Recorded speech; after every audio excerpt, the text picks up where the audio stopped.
Oh, so crazy as you look. I told you, I'm a man of my word.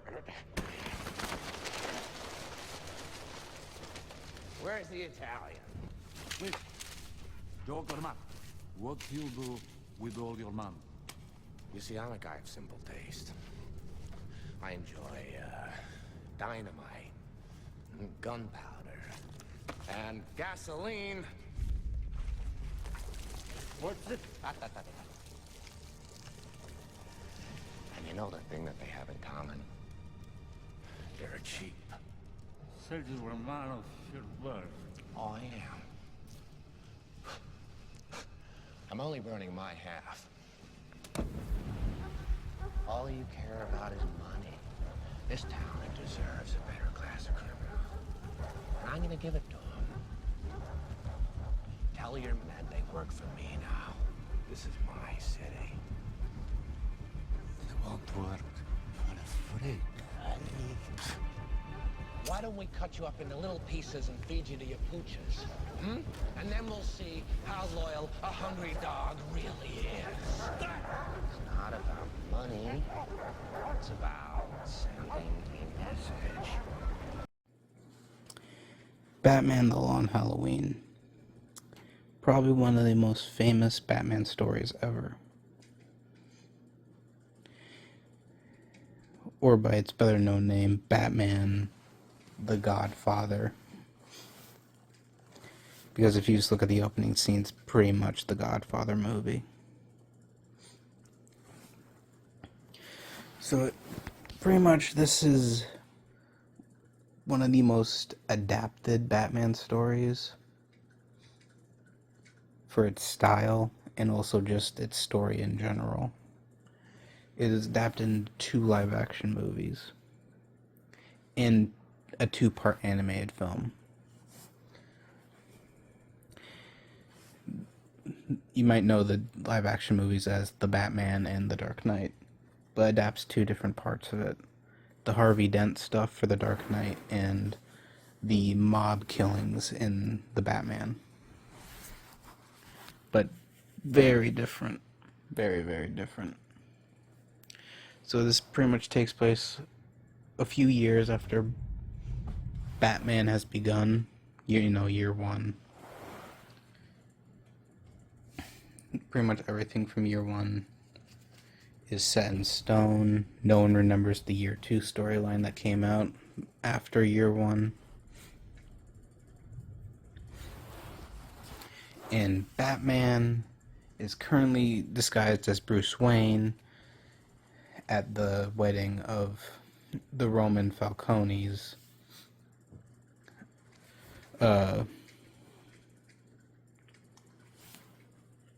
nephew's wedding, named Johnny Viti, I think. And the Roman's currently trying to bribe Bruce to be able to get into Gotham City Bank so he can launder his own money. But Bruce is like, nah, and just leaves. And then Bruce runs into Alberto Falcone, who you should probably keep in mind because he really wants to help out his dad with the whole crime thing, but his dad doesn't want him to. Wants him out of the crime business, wants him to be a good boy. And it's really starting to get to Alberto.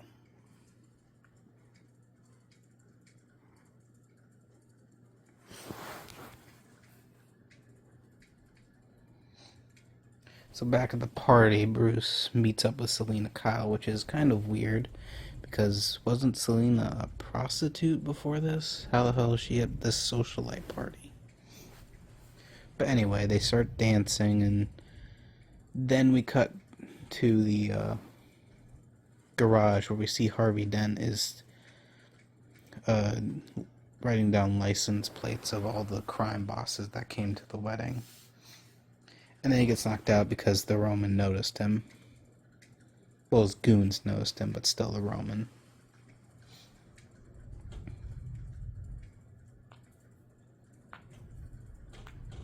Bruce and Selina come across Harvey's unconscious body and wake him up.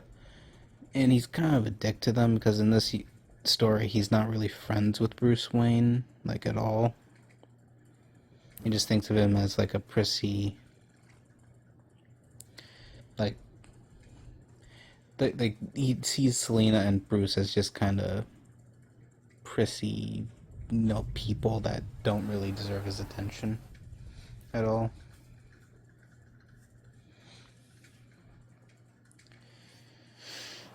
And then he leaves, leaving Bruce and Selena able to sneak out on their own and become Catwoman and Batman to sneak back into the Roman's office. Not together, because they automatically start fighting when they run into each other.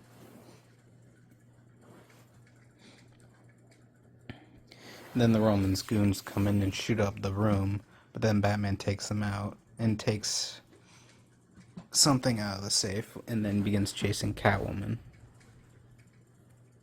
But then she got away, so he had to be called off to other matters because Harvey met up with Jim Gordon.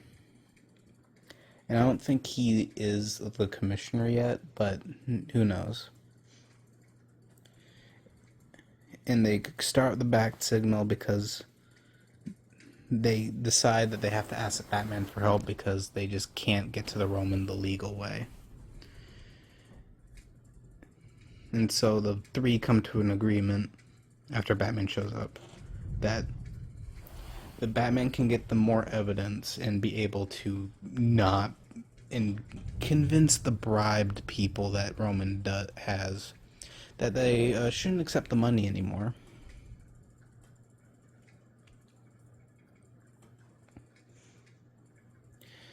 While they get the evidence and be able to actually arrest Roman.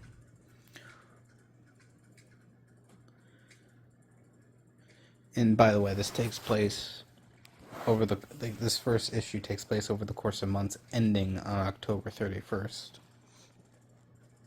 Anyway,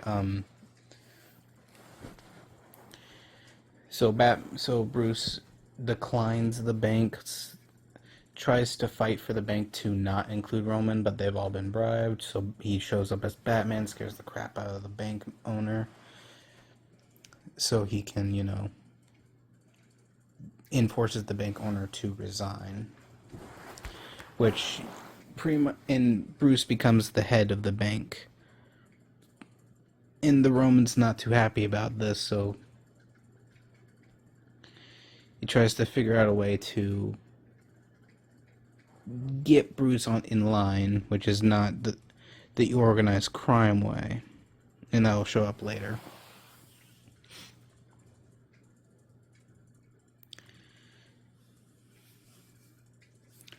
And so it's shown that someone is preparing a gun, and then someone shoots that previous bank owner.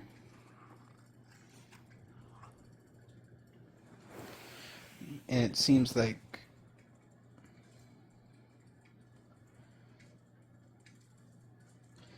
and pretty much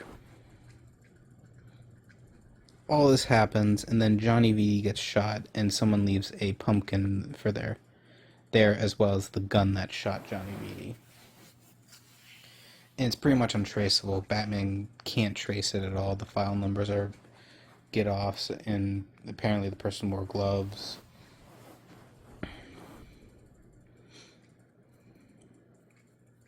And this is when the Holiday Killer is introduced. And his first victim is Johnny Beatty. And I'll be honest, the mystery is probably the weakest aspect of this book, because it just kind of doesn't make sense at all. But really, the point of the book is more about the transition from organized crime to supervillain crime, which it kind of lost its meaning when Penguin became organized crime, but whatever.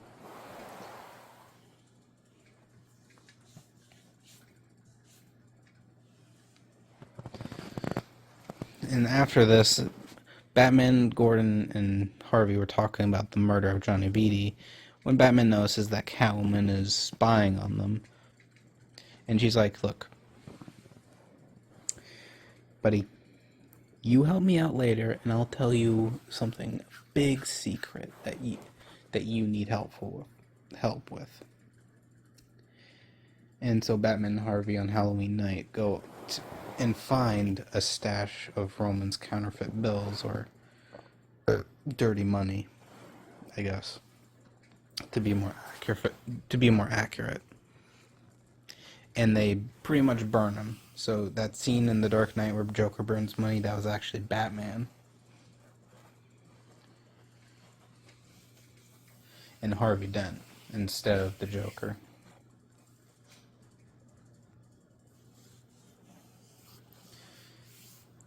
And so Harvey returns later that night, but the Roman had set up his house to explode, and it explodes in the ending of issue 1.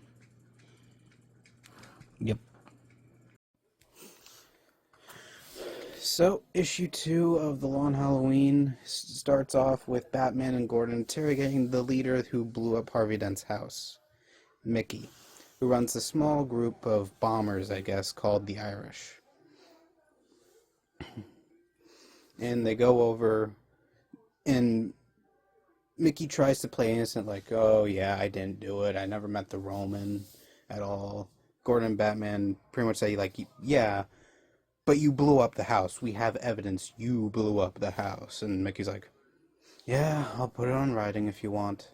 And so they just send him back because, well, it was pointless. But then some blackout happens and everything seems fine. Mickey meets up with his gang. They go over what happened. Oh yeah, and Mickey explains how Batman caught him.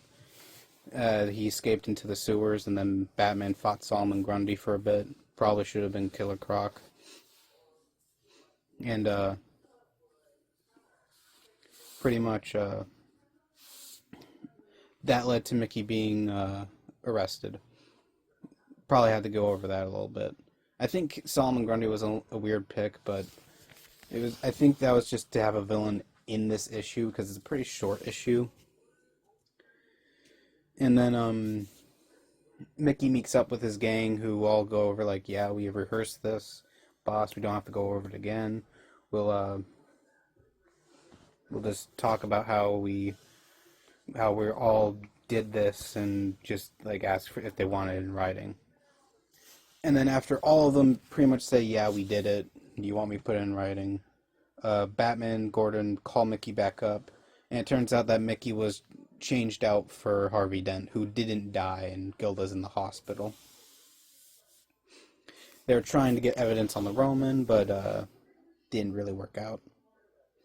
So they're just pretty much letting him go because, well, the Roman did hire them, so they're gonna, get out on bail. And the Roman's not dealing with his sister, whose son Johnny Viti in the previous issue died. So they're currently arguing about that. As Gordon goes home late for Thanksgiving, Harvey meets up with Gilda at the hospital for Thanksgiving, and Bruce gives Solomon Grundy some food for Thanksgiving. And then Mickey and his gang are like, oh yeah, we did it, boy, to the Roman for Thanksgiving. Then Holiday shows up and kills all of them. And that's issue 2. So, issue 3 starts with the Joker sing a Christmas song, because now it is around Christmas time. And Joker is reading a newspaper about Holiday, and he then just leaves. And it cuts to Batman and Gordon going around Arkham, explaining that the Joker escaped again.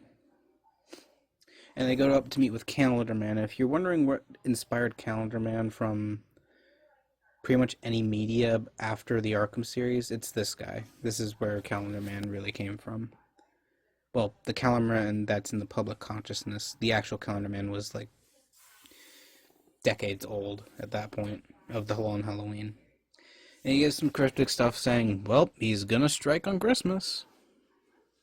Because now they've dubbed him Holiday because, well, he's only striking on holidays. And Batman and Gordon leave because, well, that's all he really gave them. So now it just goes into Joker ambushing Maroni, Roman's rival, and saying, "Your Holiday." And Maroni's like, "Dude, Holiday is halting business. Why would I want that? I want business."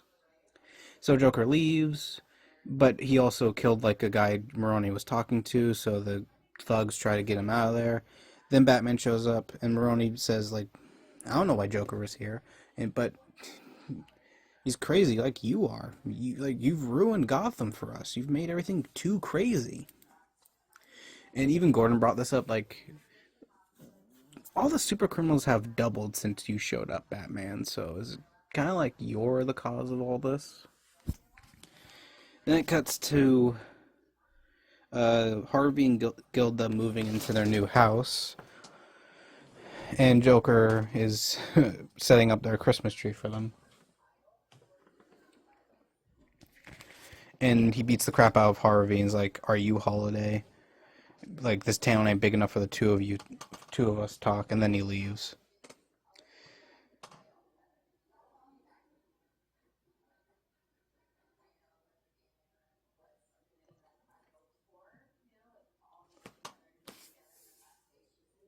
Hold on.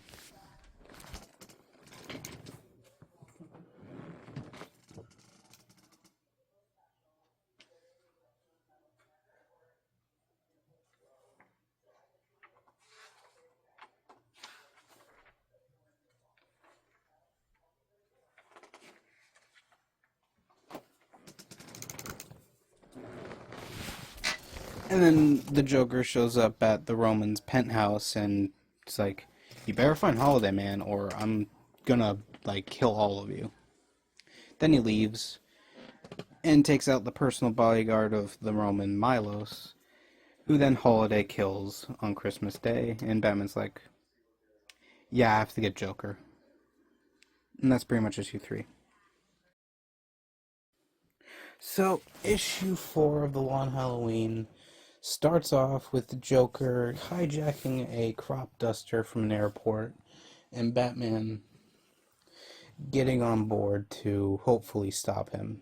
Then it cuts to Harvey in his office on New Year's Eve. This is on New Year's Eve, by the way. And he's just like, "I really should go home tonight." So he does. So he attempts to.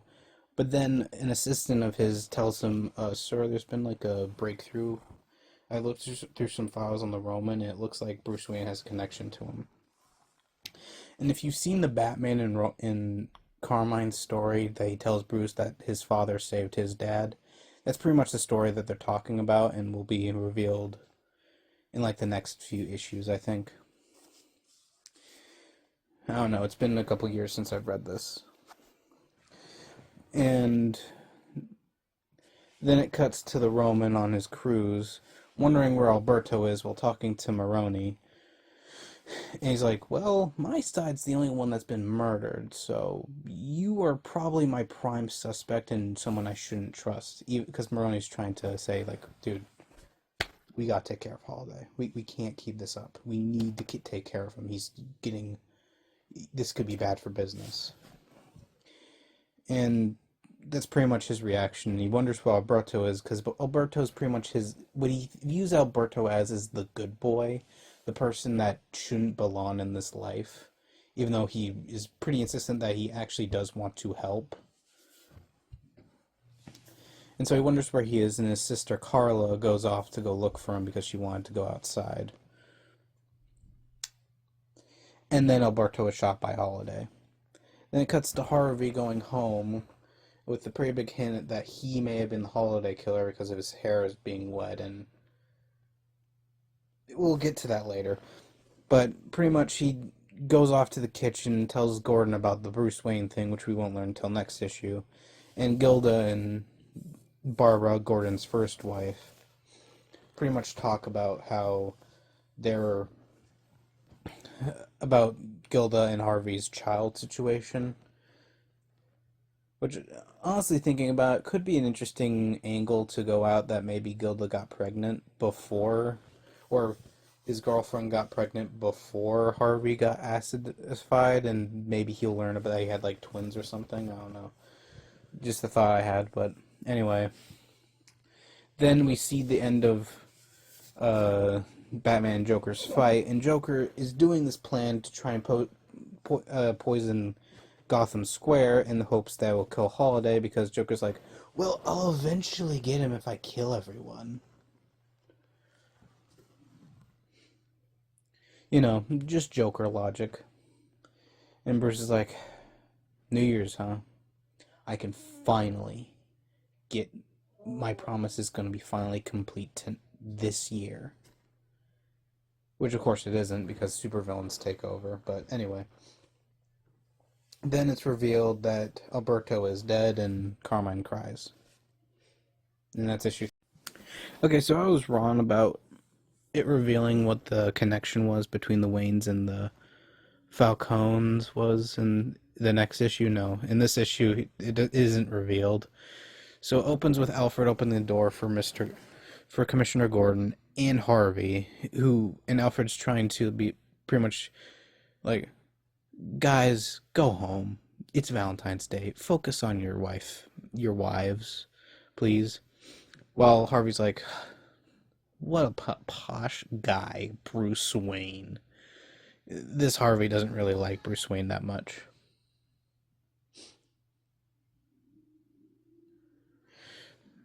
And Alfred's like, okay, guys, Bruce is very handsome and popular. He's probably got a date today, so he's not going to be back for hours. So it's probably best if you come back at a later date. And so it cuts to the Roman at his son's grave, because it's been like a month since he's last even remotely spoken to him. I guess the death of Alberto, I mean. And so Batman's like, okay, was it worth it? Was it worth being in the crime ring in general, Roman? Was it worth it? And Roman tries to kill him. Then Catwoman saves the day by getting the gun out of his hand. They flirt for a bit. Then it cuts to Selina and Bruce on their Valentine's date. They flirt, and then Selina buys a rose for herself, which Bruce hands to her from a mysterious rose seller. It's poison ivy. It's poison ivy.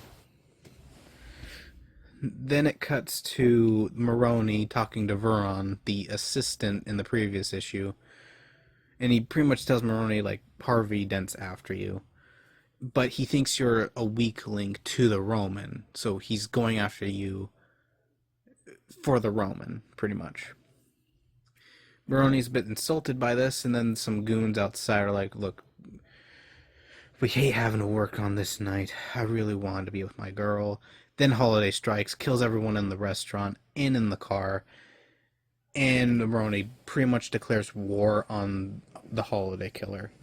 Bruce comes home later that night, and it is revealed that Poison Ivy was the flower seller and has now fully taken over Bruce's mind. So yeah, that just happened.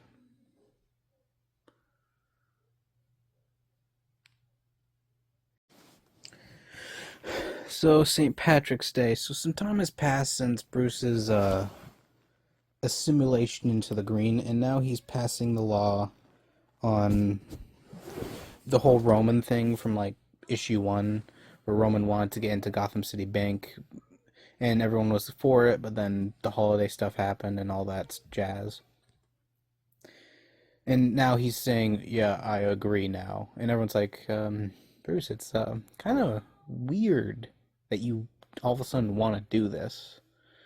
And Bruce is like, I've had a change of heart. But before that, Sophia Falcone, if you'll know her from the Penguin series, who in this series is a big woman. Not, you can just tell from the picture. Pretty much comes home out of prison, not a psychiatric ward. She only becomes mentally ill after this story.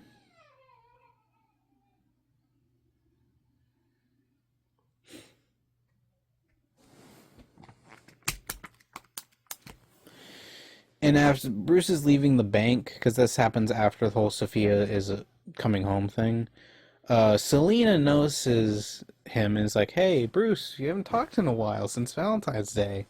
And Bruce completely ignores her and goes back to the car, where Ivy is waiting for him. And Catwoman's like, "Ivy." And it's kind of either, and it's pretty much hinted that she's like, "This bitch is stealing my man. I'm gonna go kick her ass." Then shows up later at Wayne Manor, where Ivy and Bruce are having dinner, and is like, "Okay, you're mine, Ivy." But then Bruce, under the mind control, tries to stop her, and then she has to waste time freeing her, which leads to Ivy escaping. I'll go into why and this happened later. So earlier, Gordon and Harvey are talking, and they're like, "What are we gonna do about Bruce Wayne?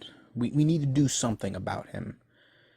While Gordon's like, "Dude, it's St. Patrick's Day. We used to do stuff in Chicago." Goes on this huge monologue that it's like everything should be green, but everything is turning red because of the holiday murders. That's pretty much what he's saying. Like, holidays really dampering his mood. He's like, "Harvey, just focus on Maroni right now. We'll deal with Wayne later." So it's most likely the next issue is going to focus on the whole story that leads to this.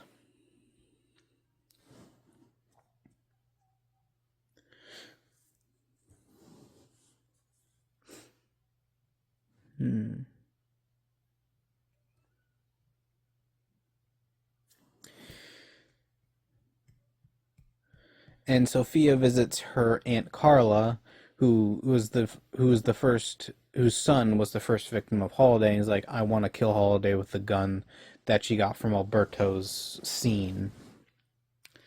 And then Sophia's like, "We're gonna go strike Macaroni." They think he's the Holiday killer, and then they show up, and it turns out, no, he isn't, because his entire squad, besides him, was killed by Holiday. I don't know how the hell he killed every single person, but he did. He did. Or she did, but anyway. Sometime after Bruce's freedom from the Green, he meets up with Catwoman and is like, "Thank you for saving Bruce Wayne. He's a friend." Catwoman's like, "Right." Because they don't know who each other are yet.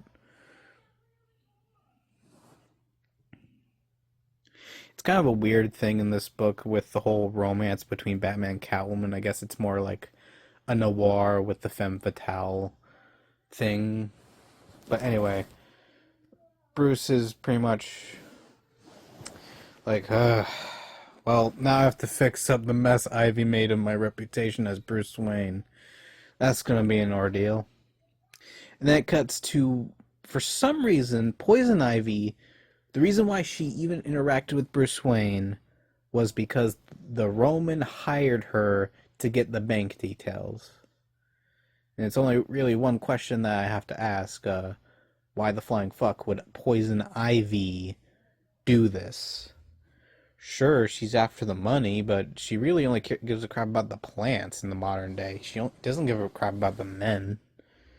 And I think men are like her number one hated person. Makes sense if like Carla did it, because she was the one that was complaining to the Roman about the whole bank thing. Makes sense that she would take the job from Carla, but that's what happens. That's issue St. Patrick's Day. So this issue is more or less just Batman doing a recap and trying to figure out, okay, who could this be? Carla? Would she kill her own son and then cover up and just keep going with this whole holiday thing to cover up her anger? Would Catwoman, who is now being hunted by the Roman after issue 1, honestly kill Roman's things to get him off her back? Would Maroni do it just to spite the Roman and weaken him? And both of these are coming from the Riddler, who is being talked to by Carmine because Riddler is smart and can solve any riddle. He's like, okay, dude, tell me who Holiday is. And Riddler and Batman are just going on guesses about who the hell Holiday could be. And more or less, Riddler's entire thing is that he just comes up with guesses and Roman gets sick of it. And Sophia nearly crushes Riddler's head. And Riddler's like, Carmine's the Holiday killer? And the Roman kicks him out. In which case, Holiday immediately shows up and does not kill Riddler because it's April Fool's Day. But with Batman, Alfred points out, Sir, if I may not be rude, you're acting super crazy, and you're normally sane about this whole Holiday killer thing. What if someone else who is usually sane is acting a bit weird? And then you start to see the dots to Harvey Dent be connected to Holiday.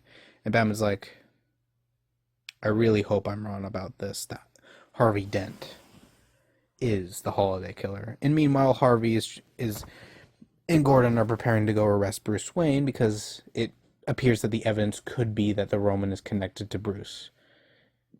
Spoiler alert, he's not. He's really... So, in this issue, Batman is talking to the calendar man, who's like, dude, just let me out of here, and I'll go get Holiday for you.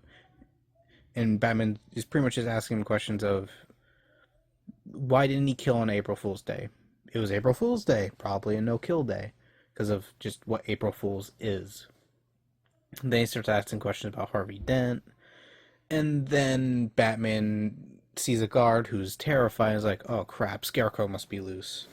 And goes to go confront him, but Scarecrow already left and just left a decoy, and Bruce is now infected with fear toxin.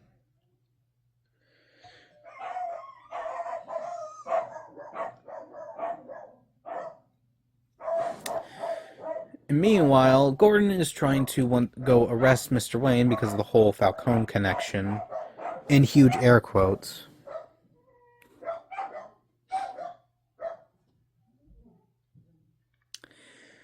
But Alfred's like, dude, it's Mother's Day. He's not here. He's not here. He's probably going off to go pay respects. And so Bruce... meanwhile, Sophia is trying to hunt down the person that, makes Holiday's guns, who apparently is in Chinatown, but Holiday killed him, so another cold dead end. And then it cuts to Bruce, still probably tripping out of his mind on fear toxin, going off to pay his respects. The cops catch up to him, and Bruce hauls ass to the graveyard to go cry in his mother's grave. And that's pretty much Mother's Day. And meanwhile, it kind of points out like an interesting detail that Bruce wanted his mom to wear the pearls on that night, so Bruce probably feels guilty that he's the reason why his parents got killed, which probably leads to his, new fate as Batman. So yeah, that's an interesting detail. So I think the next issue is when the Falcone connection is going to be. So if you don't know the story from the Batman that the Carmine was telling, or you didn't really understand what he was talking about, pretty much Thomas Wayne in the middle of the night was woken up by the father of Carmine the Roman Falcone, who begged Thomas to save his son's life, aka the Roman. And so pretty much the reason why the Roman is still alive and in power today is because, well, Thomas Wayne saved him. And that is the evidence and the link that the Wayne family has to the Romans, that Harvey is trying to pull Bruce Wayne into getting a prison sentence because he really wants to take down the Roman. But Alfred has a perfect lullaby of that was the only connection the Falcones ever had to the Wayne family, and they were murdered soon after.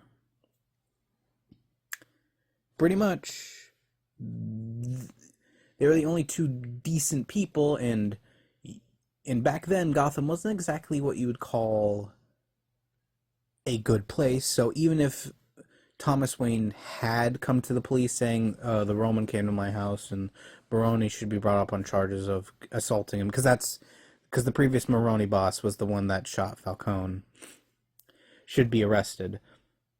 But Gotham was way more corrupt back then, so it wasn't really worth it to actually go do it. He still did it, but it just wasn't worth it. And Gordon's like, God damn it, Harvey.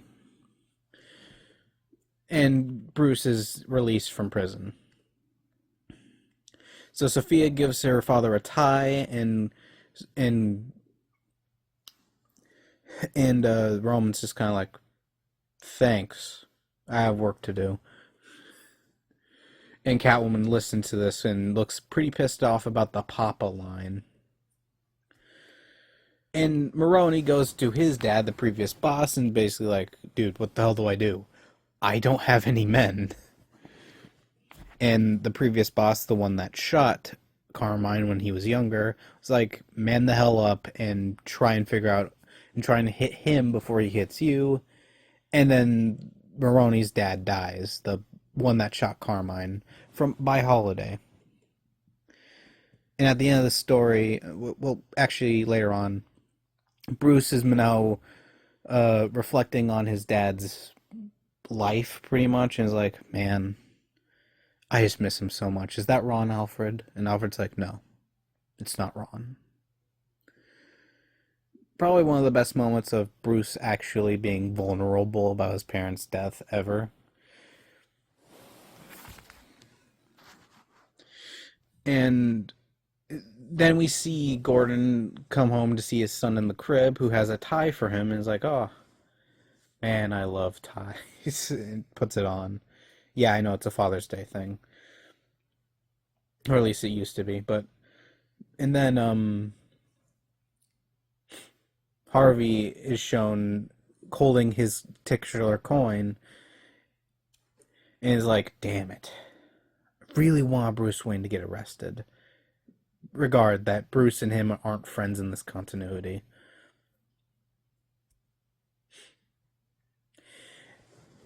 And he starts going on his whole chance thing, like a flip of the coin does all that.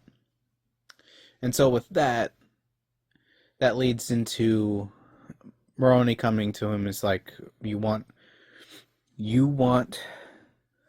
the Carmine? I'll help you get it. You want a piece of me? I want a piece of him. Let's work together to get both what we want. And that's pretty much Father's Day issue.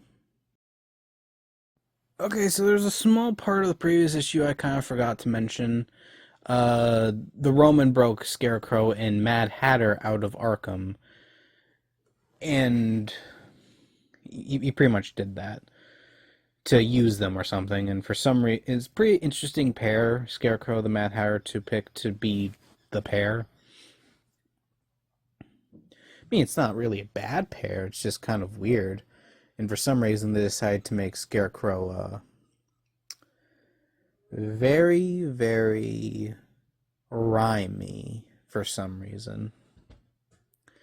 But anyway, on to the next issue. It starts off with... Fuck, I just read it.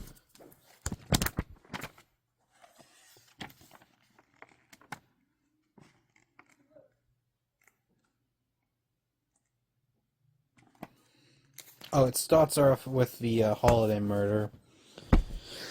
And then it cuts to Bruce and Selina, like, at Wayne Manor, and they're talking about, hey, Bruce, we could, go places outside of Gotham, far away. And Bruce is like, yeah, that would be nice.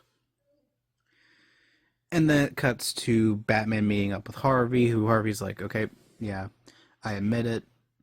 I kind of fucked up going after Bruce Wayne. I admit it. I just wanted you to know. Then Gordon comes in and is like, hey, we found another Holiday murder, and this time it's a civilian.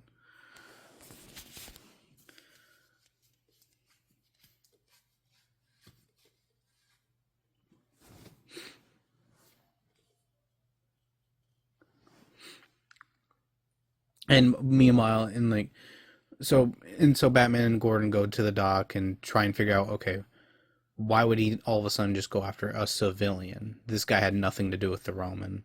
And Batman was like, do you know when Harvey was during this time of the killing? And Gordon's like, don't honestly suspect Harvey, do you? And a little bit earlier that I forgot to mention was Barbara and Gilda were talking. And this Barbara is the Barbara Gordon's wife, not Gordon's daughter. And Gilda's like, he's been changing. It's a bit more furthering hints that Harvey is Holiday, which I'll talk about that later. The mystery is honestly the weakest aspect of this book. And so, meanwhile, Gordon and Batman notice the fireworks have gone off early, and it's Independence Day, by the way. And Batman's like, it's probably Scarecrow and Mad Hatter. And so he goes to stop them while they're breaking into Gotham City Bank, and Batman pretty much instantly is like, the Roman was somehow involved, because why the hell would they go after the bank if the Roman wasn't involved somehow? You see, this makes a little bit more sense than Poison Ivy, because these two, I mean, minus Crane, well, actually, it doesn't really make sense for them either, but still, it makes a little bit more sense than Poison Ivy. And throughout this entire night, from the police headquarters where he met up with Harvey to the docks to this, Catwoman has been following Batman and pretty much does the exact same thing she did to Bruce Wayne. It's like, hey, we could go places, Batman. And Batman's like, the Roman was involved. Do you want to help or not? And Catwoman's like, fine, I'll just go. And he's like, no, just Independence Day. Pretty much what he said. Well, more or less, he's like, I'm just saying my independence of work before hose, I guess. I don't know. That's pretty much issue Independence Day. Okay, so there's another thing I forgot in the previous issue. I'll try not to forget again. So Sophia came to visit Maroni in the cell and was like, hey, we used to be lovers back in the day. I took a bullet for you. I went to jail for you. Look, do us this solid, and your father will let it all go. And if you know Two-Face, you know what he's talking about. So in the next issue, Gilda confronts Harvey over the fact that she found the Holiday gun in his basement. He's like, well, I just brought evidence home. And she's like, you never bring evidence home. It's like, I do it all the time. Pretty much hinting that Harvey is Holiday. Then in the next... Hold on. I probably should just have this open all the time.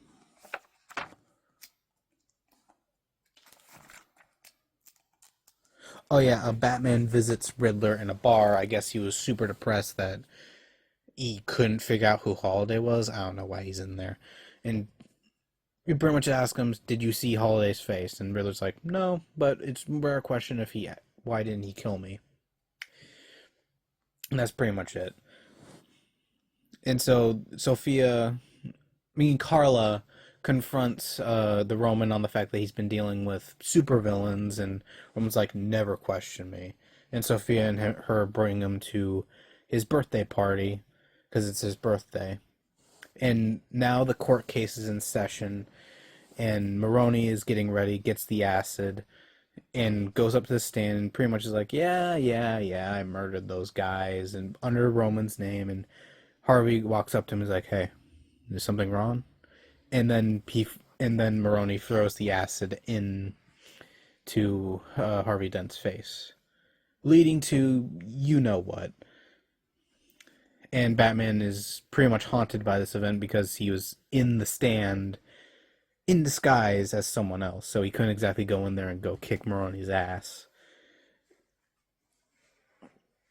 So it's kind of a miracle that Harvey survived, since that acid eats through cement. So meanwhile,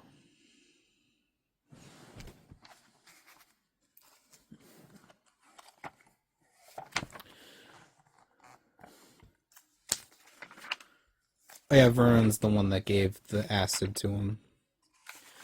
And so later on in the hospital, it's revealed that Harvey escaped and killed the doctors who were treating him, and that pretty much unconfessionally confirms that he's probably Holiday.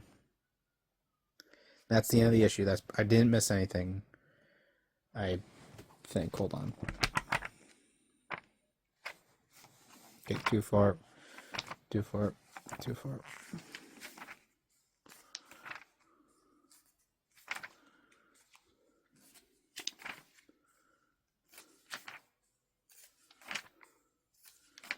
Yep, I got everything.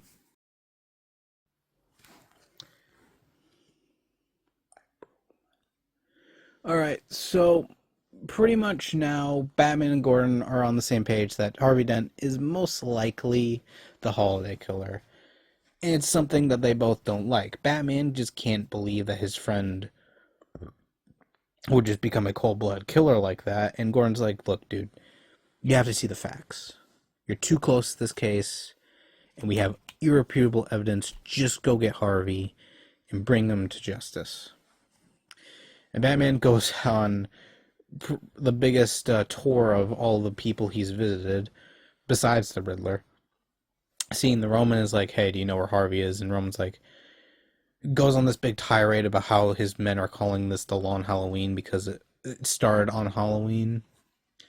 And then he pretty much gets pushed back, and Batman notices Catwoman. He's like, hey, what are you doing here? And Catwoman's like, maybe, like, you're always around me when I talk to the Roman. Why are you always there? And she's like, maybe it has nothing really to do with you and more to do with the Roman. So it's not your business.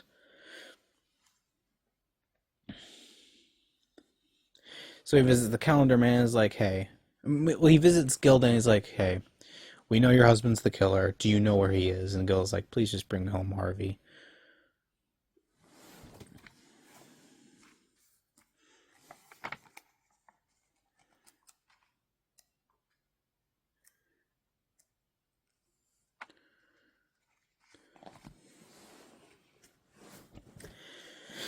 And then he visits the Calendar Man, and Calendar Man points out the obvious of, you have someone that the Holiday Killer wants, so just, go out and bring him out in public, and you'll catch him.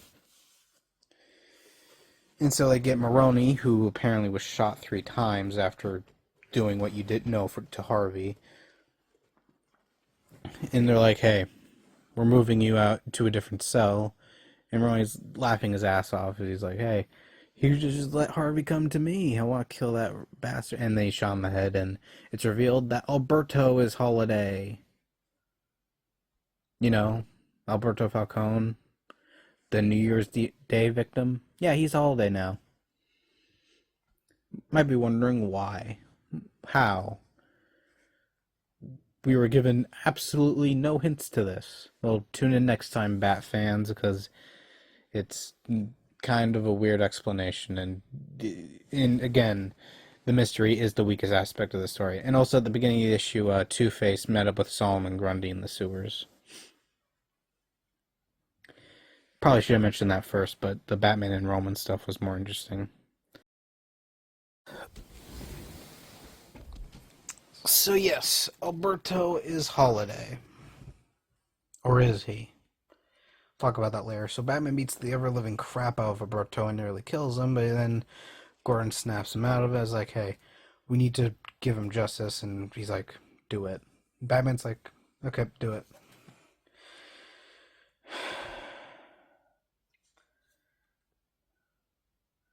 And Harvey is still, missing, and so Alberto is now caught. He's the Holiday Killer, and Carmine goes to visit him. Is like, hey, I can get you out of here. You just have to only pledge to killing Maroni, because he's getting the gas chamber.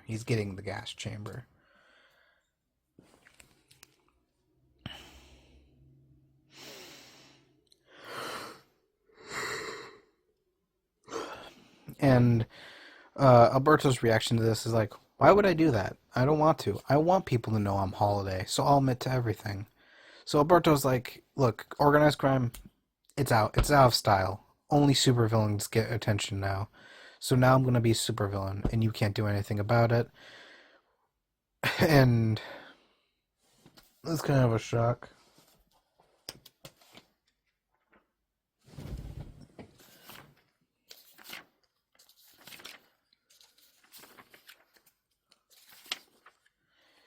Then we see Gilda.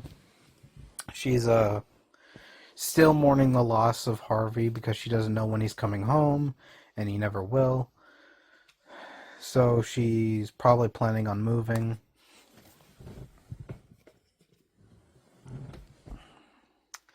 And it's weird that those two don't really acknowledge that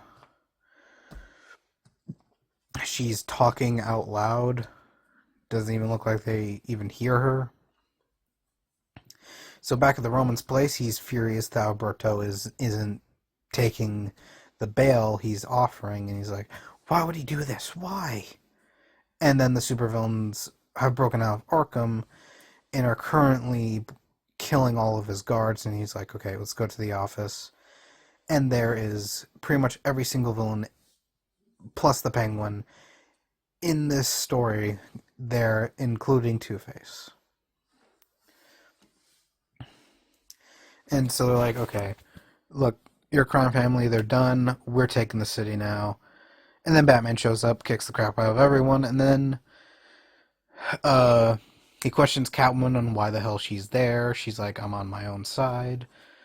And then Harvey points out, hey, ding, shoots Roman in the head twice. Batman tries to chalk some sense into Harvey with Gilda, but then Harvey escapes, goes off and kills Veron.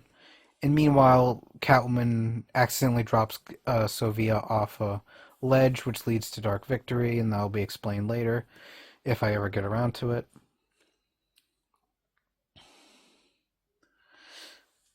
So throughout that,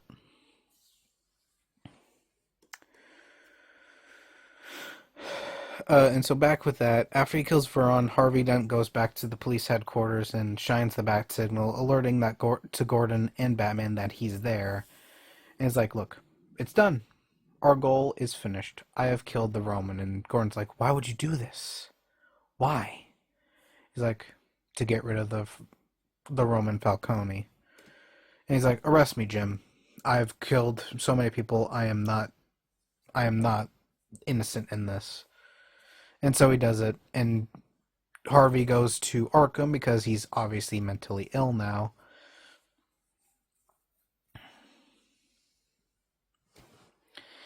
And so Gordon and Batman after this are pretty much like, was it worth it? Was it actually worth it to do this? To go after the Roman? Because now we've lost a friend. And they're like, yeah, it was probably worth it. And so both affirm that Gordon believes in Gotham City and Batman believes in himself. That he can eventually, clean up the crime in Gotham. He can eventually do it. Yeah.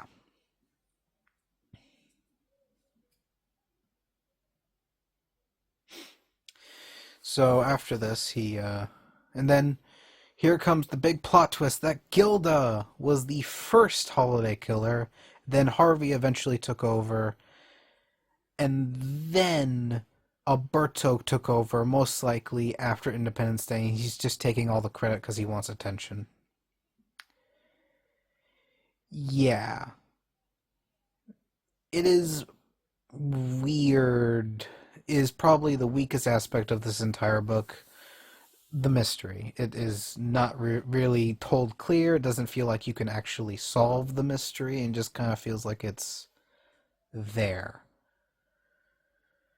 Because the more of the book's strengths are in like the artwork, obviously, and also just the feeling of the book and how it evolves everything from year one into more of a recognizable Gotham by the end of it. Is it the best Two-Face origin story? Probably not. But it is a good one. It's more iconic for Two-Face, or if anything. It's kind of like the Nightfall of Two-Face. But yeah, that's the Long Halloween and you could just tell from my description of the mystery that yeah, it's probably the weakest aspect of the book, but it is one of the few big Batman books that focuses on his actual detective side, so you have to get credit for that. And to be honest, the animated movie of The Long Halloween, probably did a better job of explaining why Gilda was the holiday killer, but it's kind of really confusing and isn't really what I'm talking about, so I won't really explain it, but you probably should go watch that because it is honestly a good adaptation of it, but it's just know if you've read the book, you should expect it to be a little bit different. Like a healthy Batman and Catwoman relationship where they know that each other's secret identities. Um, Two Face having a bit more hints before he got the acid thing about his split personality, and also Gilda having a more reasonable motivation than wanting to spend time with her husband. I mean, it's not a bad motivation, it's just kind of a weak one. That, it wasn't exactly better, but it was different enough to be shocking. This is Dr. Strange's office calling. Right, sorry. I missed my last appointment.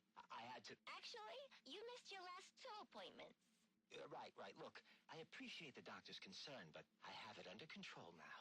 There's no need for any further treatment. I'm afraid Dr. Strange doesn't feel the same way, Alberto. We would hate to take unnecessary chances when we've come so far. Listen, I'm not one of Strange's test subjects to be poked and prodded. Have you forgotten who I am? Who my father is? I believe your father would be most concerned that his son could be suffering from untreated psychological issues. Is that a threat? So, we'll expect you at the regular time next week?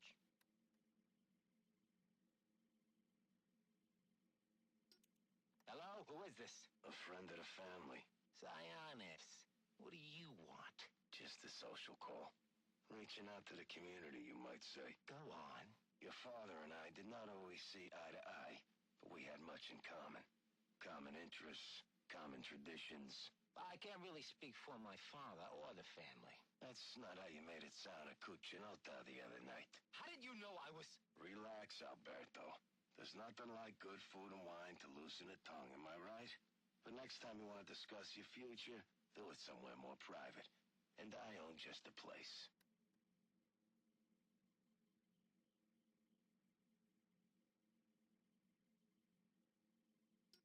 Hello, Sionis. Who the hell is this? What time is it? Time to get your affairs in order, Roman. There is a change in the air, and the wolves descend on Gotham.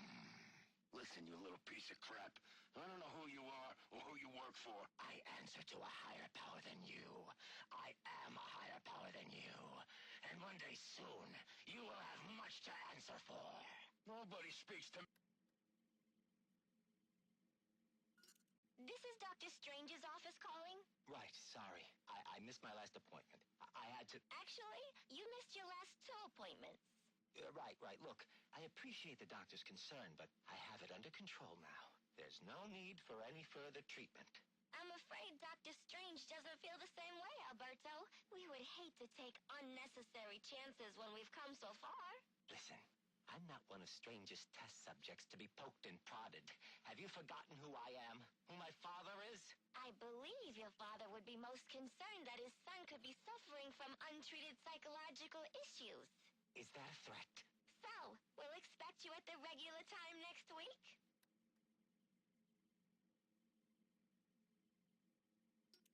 Hello? Who is this? A friend of the family.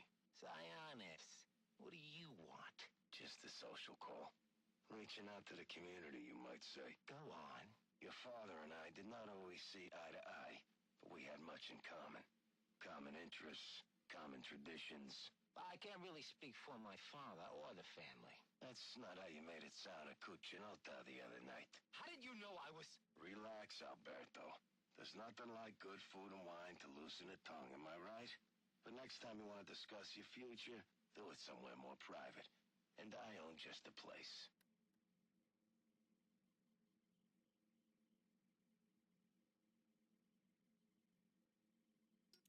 Hello, Sionis. Who the hell is this? What time is it? Time to get your affairs in order, Roman.